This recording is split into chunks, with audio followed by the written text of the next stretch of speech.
Hey, what's up, fellas? We're back out here at White Sands Proving Grounds again today, and this is what I got going on. I let the Genie out of the bottle. Got a little frightened, had to shut her down. Was definitely not equipped for that. So, we busted out the big guns today. We're tackling yesterday's problem with the auxiliary water explosion that we had. I have a high pressure water line, and I am squibbed off with some tie wire. I got a little bit of insulation there to protect the rubber. And that's about a 5 horsepower engine, I believe. So we ought to be wound for sound, and we did this because that's what happened with our double booster garden hose system. We had 2 booster pumps and a garden hose running it yesterday, and we blew that up. So hopefully, I was hoping this would solve that problem. This is a liquid propane combustion system, so we don't got to worry about bottle boil off and all that. And there is our electric system there. Our ignition wires are just baling wire. So for you guys who are late to the show here, what we're looking at is the banjo burner. And all I'm doing in this test is turning the air up and down so that you can see what 850,000 BTUs looks like.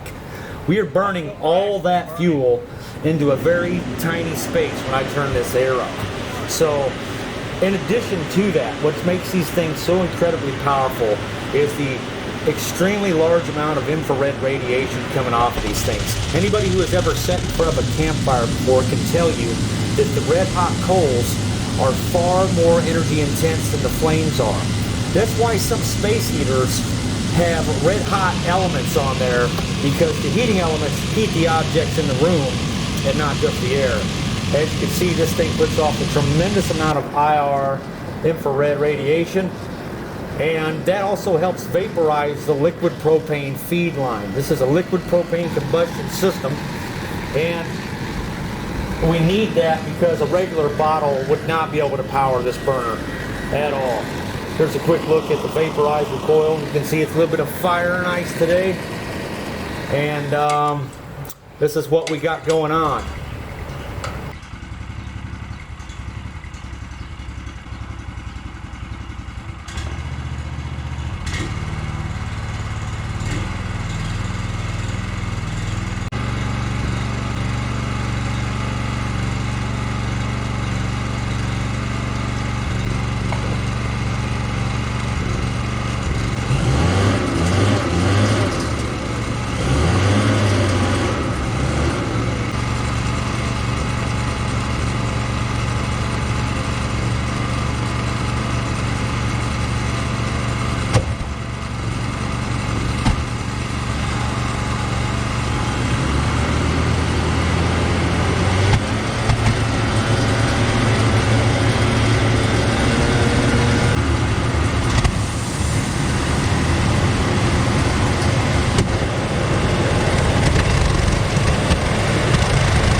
That motherfucker ain't playing around.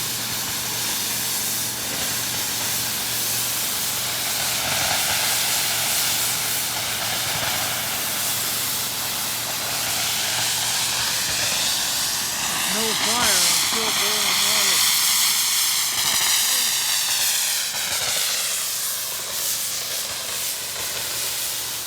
Been off for a minute.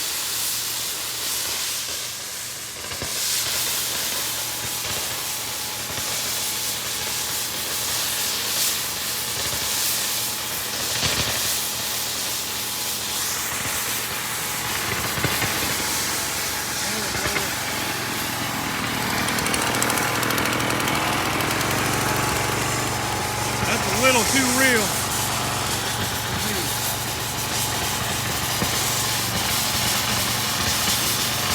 Not quitting.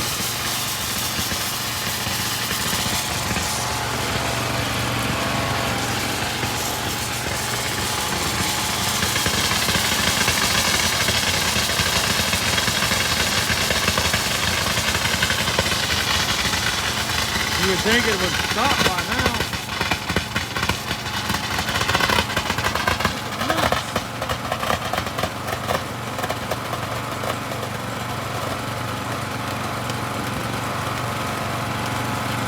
Went on for days.